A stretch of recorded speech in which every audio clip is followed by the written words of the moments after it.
I've shared this one before, but these are so good. It's so worth sharing again. And this is a great budget-friendly recipe. I have a can of pink salmon, and I am taking it apart, looking for bones. I want to take all the bones out. Some people leave them in, and you do you if you like the bones in it, but I do not. And then I take that black skin out as well. So once I've deboned my salmon, I go ahead and I kind of run my fingers through it just to make sure I didn't miss any bones. And I did add the liquid from the can into the salmon. The reason I add the salmon liquid is because it keeps my salmon from being dry. It gives them some moisture.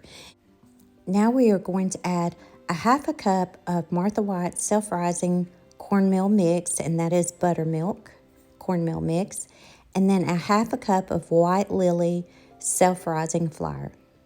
Some people add onions to theirs.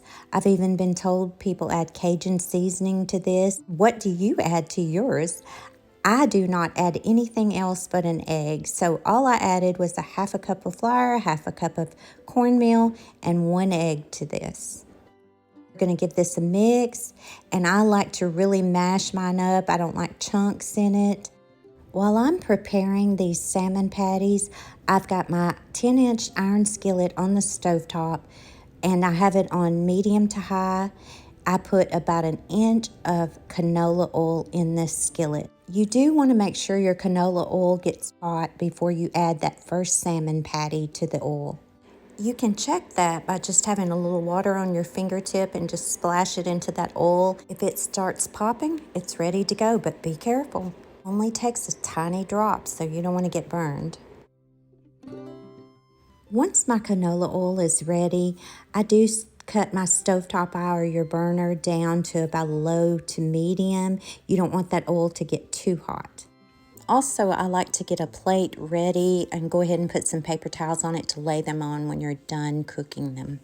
Then I just start shaping my patties. And just a tip for you, if you'll keep your hands wet while you are shaping these, then it will not stick to your hands.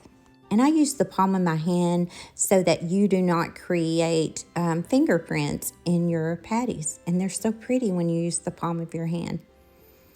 And then I let them cook probably about 10 minutes, maybe 5 to 10 minutes on each side, and I flip them.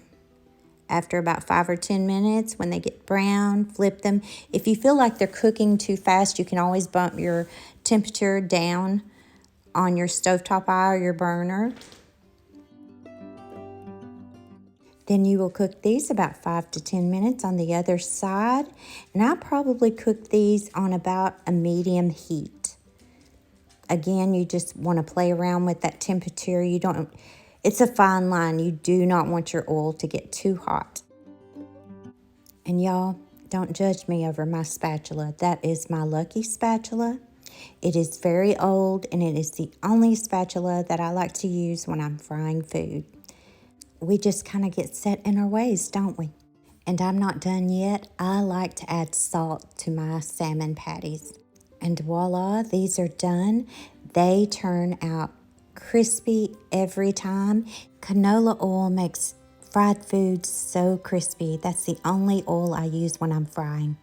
So once you're done with these, you want to make sure to move that cast iron skillet off that stovetop eye or your burner, because you do not want to have a grease fire.